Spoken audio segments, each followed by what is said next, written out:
Welcome back to the deep dive. Today we're diving headfirst into the world of crypto. And things are getting spicy after this 2024 election, you know? Oh, yeah. We're breaking down this really pumped up video analysis someone did about the crypto market, right after the election wrapped up. So the big question, Big question is is the US gonna be top dog in crypto? right. And what's that mean for, your money or portfolio? Yeah, what I think is really interesting about this deep dive is it's not just about who won the election. It's about what these results could mean for the whole crypto world. Yeah. Like the whole landscape. Yeah, and this guy, he is like over the moon, like ecstatic about how the election turned out. He's saying this pro-crypto prophecy, that's his words, has come true. Pro-crypto president, most of Congress is on board with crypto, and he thinks the regulations are going to be super crypto-friendly. Yeah, it's a huge shift. He even says this is like the biggest day ever for crypto. Mm-hmm. Thinks the U.S. is going to be leading the way in crypto from now on. Oh, wow, that's a big claim. Yeah. So, break it down for us. Okay, so one of his main points is that Gary Gensler is probably out at the SEC. And if you follow crypto, Gensler's been, well, a bit of a controversial figure. Yeah. He even thinks crypto mom Hester Pierce might take over. Interesting. She's a big crypto advocate, been on the SEC for a while.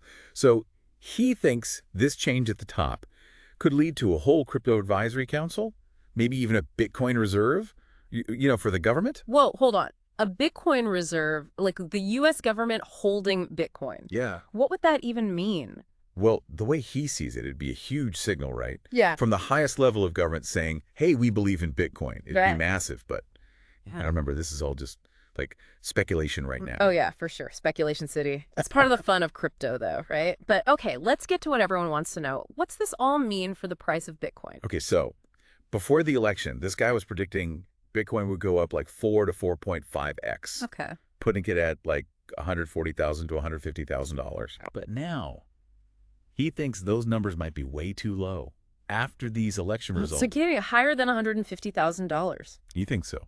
Wow. Okay, but Bitcoin's not the whole show, right? What about all the other coins, the altcoins? He's super bullish on the whole market cap, the total value of all crypto.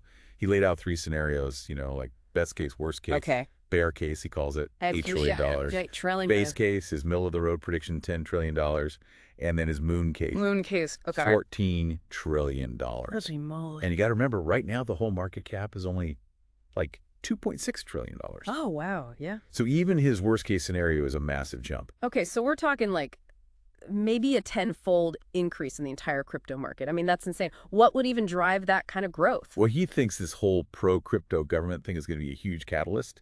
He points to what's been happening with meme coins. Oh, yeah, the meme coins. Like GigaChad is up 133%. GigaChad. Hoppy, up 70%. Yeah. PopCat, up 36%. Wow. Lucky, doubled in price. Doubled. And then there's this new Doge, meme coin. Another Doge. Yeah, but this one's tied to the Department of Government Efficiency. Okay. And that one, get this, it's up 167%. Oh, wow.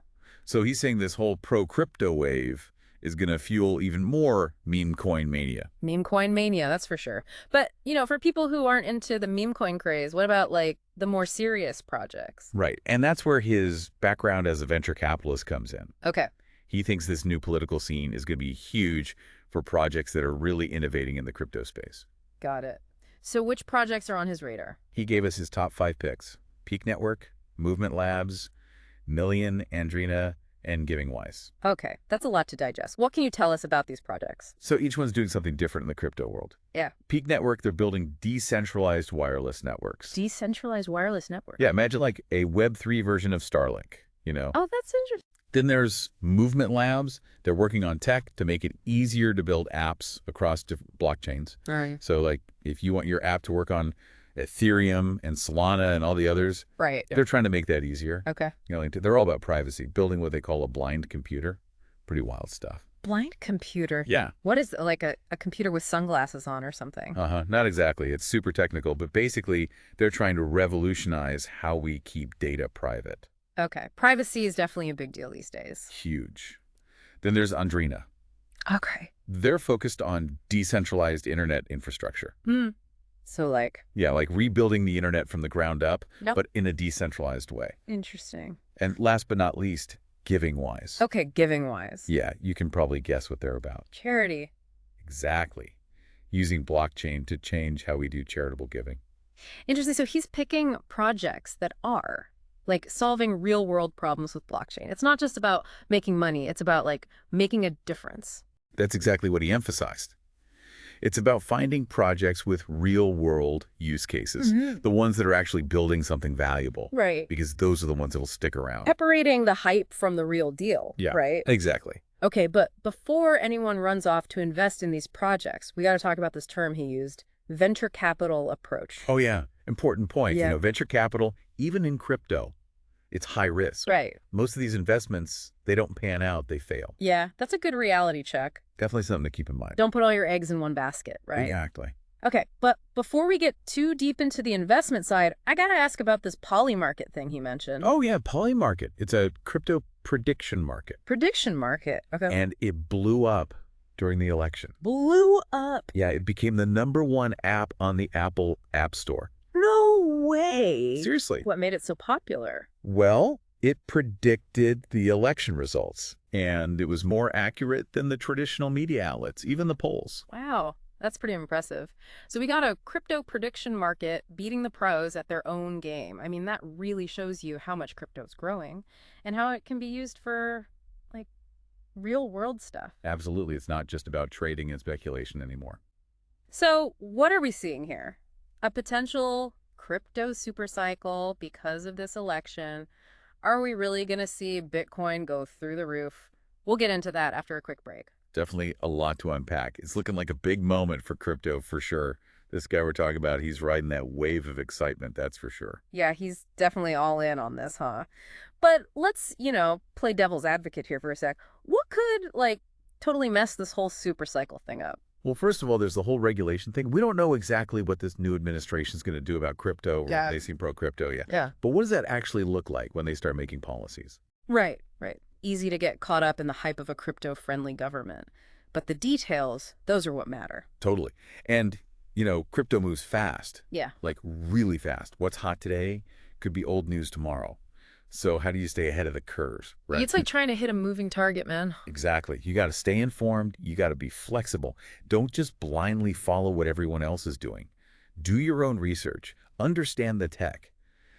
And be ready for anything, because things can change in a heartbeat. Yeah, no kidding. And we can't forget about, like, the bigger picture, the economy, inflation, interest rates, wars, all that stuff. Oh, yeah. It affects crypto just like anything else, right? For sure. Crypto doesn't exist in a bubble. Right. It's connected to the whole global financial system. Right. So even with this, like, super pro crypto government, no guarantees, right? Exactly. There's potential. Yeah, big potential. But there's risk too. Always risk. You got to be aware of both, Be optimistic, but be informed. That's the key. Yeah, I like that. Informed optimism. Yeah. Okay, so we've brought a little bit of reality into the mix here.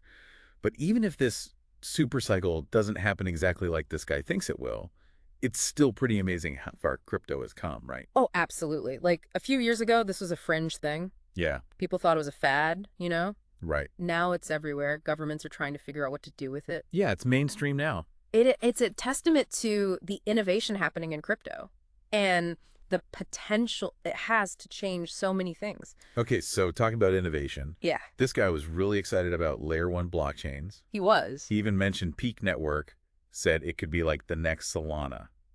Interesting comparison. Okay, so for people who aren't like crypto experts, Yeah. What's a layer 1 blockchain and why is Solana such a big deal? So layer 1 blockchains, think of them as the foundation, right? It's what everything else is built on, like decentralized apps and stuff. Okay. Solana, they got really popular in the last cycle. Oh, yeah, I remember that. Super fast, low fees, all that. Right. So a lot of developers were using it to build their projects. Got it. So this guy is basically saying Peak Network could be the next Solana, maybe even bigger. Okay, so like Solana's market cap was almost $100 billion at its highest. He thinks Peak Network could reach that, maybe even surpass it. That's what he's suggesting, yeah. Wow. But it's a tough market. Oh, yeah. Lots of competition in the layer 1 space. Mm-hmm. So Peak Network's got to prove itself. Show that it can scale, get people to use it. Right. It's not just going to happen overnight. Nope. Definitely not. And it's Yeah. important to remember it's not like a winner-take-all situation. Right. There's room for different blockchains. They all have their strengths and weaknesses. So, like, some are faster, some are more secure, Yeah. some are good for specific things like gaming or decentralized finance. Right. It's about understanding how they all fit together, right? Exactly. Okay. So, new layer one blockchains, it's exciting, but it's not like one of them is going to take over the whole world. No, more like a diverse ecosystem. Got it. Okay, so something else this guy talked about that I thought was interesting, the importance of community in crypto. Oh, yeah. Huge. He was saying how these passionate communities can really drive adoption, support the projects they believe in. Absolutely. And he specifically mentioned Twitter, or X, I guess it's called now, as a place where these communities form and spread the word. Definitely. We've seen how powerful those online communities can be. Yeah, for sure. Like pumping up meme coins, but also like raising awareness about important issues in the industry. Right. It's a double-edged sword, though, right? How so? They can be a force for good, but also you get echo chambers, misinformation, sometimes even toxicity. Yeah, that's a good point. So you got to be careful, think critically about what you're seeing online. Be skeptical. Exactly. And engage respectfully with others, even if you don't agree with them. Yeah, totally. It's about finding that balance, right? Exactly. Okay, so we talked about doing your own research, and this guy mentioned this platform, Token Metrics, that he uses to analyze projects. He did. He even gave us a discount code for our listeners. Yeah, we're not here to endorse any particular platform or anything, but it's good to know there are tools out there to help people make smarter decisions. Absolutely. Whether it's Token Metrics, CoinGecko, CoinMarketCap, whatever. There's a lot of good resources out there. Use them, do your research. Don't just go with your gut. Seriously, knowledge is power. Especially in crypto. And remember, things change fast. Always learning, always adapting. Right. Exactly. Mm-hmm. Speaking of learning, let's talk about blockchain itself. Okay, blockchain. The tech behind most cryptocurrencies. This guy didn't get too technical, Yeah. but he emphasized how transformative blockchain can be. Yeah, and not just for finance. Right. He talked about supply chain management, healthcare, voting, even government. It's crazy to think about all the possibilities. It is, if you think about it, a system that's secure, transparent, can't be messed with. For recording and verifying transactions, not just money, it could change everything. Like, those are just a few examples. The surface, really. It seems like the possibilities are endless. They really do. Okay. But we got to be realistic too, right? Yeah, what do you mean? Blockchain is still pretty young, relatively speaking. Right. And getting it widely adopted, that's going to take time. Oh, okay. It's not easy to develop and implement these complex solutions. So it's not going to happen overnight. No. And there are challenges, Like what? scalability, for one. Okay. Making sure these blockchains can handle a lot of transactions. Right. Then there's interoperability. Interoperability. Making sure different blockchains can work together, talk to each other. Got it. And then there's the whole regulatory landscape, which is still pretty murky. Yeah, that's a big one. So it's not a magic bullet, right? No, not a magic bullet. But it is a powerful tool Okay. with huge potential to change things for the better. Right. And it's easy to get caught up in the cryptocurrencies themselves. Yeah. But it's important to remember the bigger picture. Blockchain itself, that's the revolution. Exactly. Okay, before we move on, I wanted to touch on something that comes up a lot with crypto, the environmental impact. Oh, yeah, that's a big one. Especially with Bitcoin, right? Right. Bitcoin and other blockchains that use proof of work. Proof of work, okay. It takes a lot of energy to run those networks. Yeah, and that's a valid concern. Definitely. This guy didn't talk about it specifically, but it's something everyone needs to be aware of. Absolutely. If you're thinking about investing in crypto, you got to factor in the environmental footprint. For sure. Do your research, look into different blockchains, Right. see how much energy they use. And support projects that are trying to be more sustainable, right? Exactly. Like, I know there are proof of stake networks. Yeah, those are much more energy efficient. And people are working on even more sustainable technologies all the time. It's an ongoing process. So it's a challenge, yeah. a big challenge. But the crypto community is aware of it, and they're working on it. Absolutely. So crypto has huge potential. But we got to think about all the angles, right? Sure. Not just the financial stuff, but also the ethical and environmental implications. It's all connected. Right. It's about building a sustainable crypto ecosystem. Yeah, one that benefits everyone, including the planet. Okay, let's bring it back to the super cycle idea. Right. This guy's super bullish on it, and a lot of it has to do with the new government. He thinks a pro-crypto government, plus all this innovation and adoption, Yeah. it could lead to massive growth in the crypto market. He's painting a Pretty exciting picture. He is, but we gotta remember these are just predictions. Right. Nobody knows for sure what's going to happen. We've talked about the potential upside. The potential downside, too. At the end of the day, it's up to each person to decide what they want to do. Make informed decisions, understand their own risk tolerance. But one thing's for sure, What's that? the crypto world is dynamic, it's innovative, And full of possibilities. and that's pretty exciting no matter what happens with this super cycle. Absolutely. Oh, and before I forget, he also mentioned something interesting about how crypto development was moving away from the U.S., like over to Asia. Oh, yeah. He was bummed about it, actually. Said the U.S. was falling behind in innovation. Really? Yeah, and that we Wow. weren't attracting the best developers anymore. Interesting. But he thinks this election could change everything. Okay. Thinks a more crypto-friendly government could bring those developers back, Right. bring the investment back. And that could fuel this whole super cycle he's talking about. Exactly. So the U.S. could, reclaim its spot as the center of the crypto world. That's his hope, yeah. It's an interesting thought. It is. But we gotta remember, other countries aren't just sitting around, right? No way. Crypto's global. We're seeing innovation everywhere. Everywhere. Europe, Latin America, Africa. So even if the U.S. gets back in the game, it's not going to dominate the whole thing, right? Right. It's more like a global competition now. And that's probably a good thing, right? I think so. Competition is good for innovation. Yeah, it pushes everyone to be better. Exactly. Okay, so let's talk about this venture capital approach again. Yeah. This guy is all about finding promising projects early on. Yeah, the next big thing. He even shared his top picks, which was cool. It was. But he was also realistic about the risks. Oh, yeah, very realistic. He said most investments in this space will fail. That's a sobering thought. It is. You got to be careful out there. Don't get caught up in the hype. Do your due diligence, understand the risks. And don't invest more than you can afford to lose. Golden rule. It's true, but even with the risks, there's something really exciting about being a part of this world. Oh, yeah, definitely. It's like you're on the cutting edge of something. Tech frontier. And that brings us back to community, right? For sure.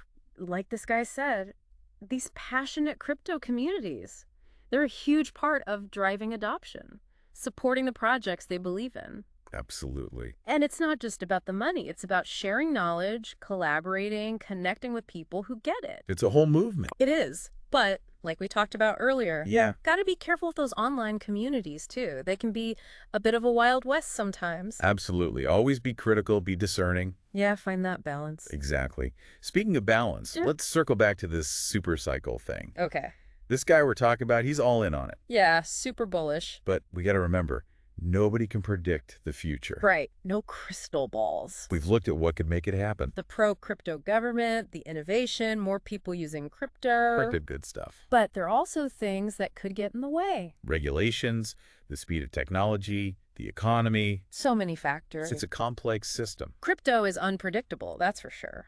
There will be ups and downs. Wins and losses. Exactly. So what's the takeaway for our listeners? I think the most important thing is to be curious, to explore this world for yourself. Okay. Learn about the tech, the projects, the risks, the rewards. Get involved, but be smart about it. Exactly. Engage with the community, but be discerning. Yeah, don't believe everything you read. And most importantly, be open to learning.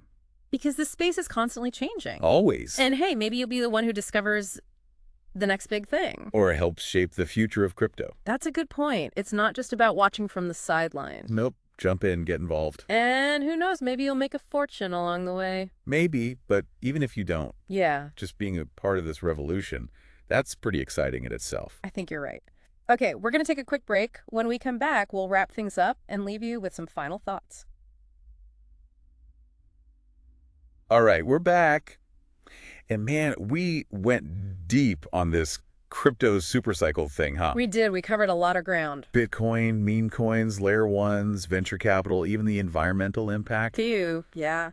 It's a lot to think about. It is, but I think the main thing to take away from all this is there's so much possibility in the crypto world right now. Yeah, I get that feeling too, like something big is happening. This guy we were talking about, he's definitely feeling it. He's all in, man. But we also tried to be realistic, right? Not just get swept up in the hype. Absolutely. We talked about the challenges too. Regulations, the tech changing so fast, the whole economy thing. Yeah, to keep all that in mind. Okay, so we talked about a lot of specific stuff, but what's the bottom line for our listeners? What's the one thing you want them to remember? I'd say it's this.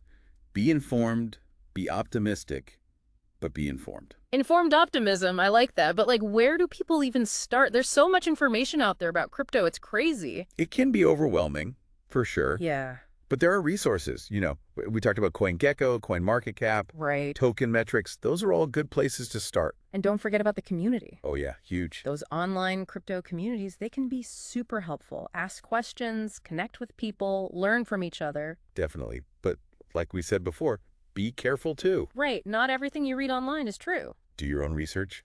Double check things. Form your own opinions. Okay, so this guy we've been talking about, he thinks the U.S. is going to be the leader in crypto again. Yeah, that's his big prediction. With this new pro-crypto government, he thinks all the developers and investors will come back to the U.S. It could happen. It'd be pretty wild if it did. But like we said, crypto's a global thing now. There's innovation happening everywhere. Europe, Asia, all over the place. So even if the U.S. steps up its game, It's going to be a global competition. and that's good, right? Competition is good for innovation, Makes everyone work harder. pushes the whole industry forward. Okay, and before we wrap up, I wanted to touch on one more thing this guy said about this whole crypto super cycle idea. Yeah, he's really excited about it. He thinks all the pieces are in place. The government, the innovation, more people using crypto every day. He thinks it's going to be huge. But we got to be realistic, right? No one knows for sure what's going to happen, We've talked about the good stuff, the potential.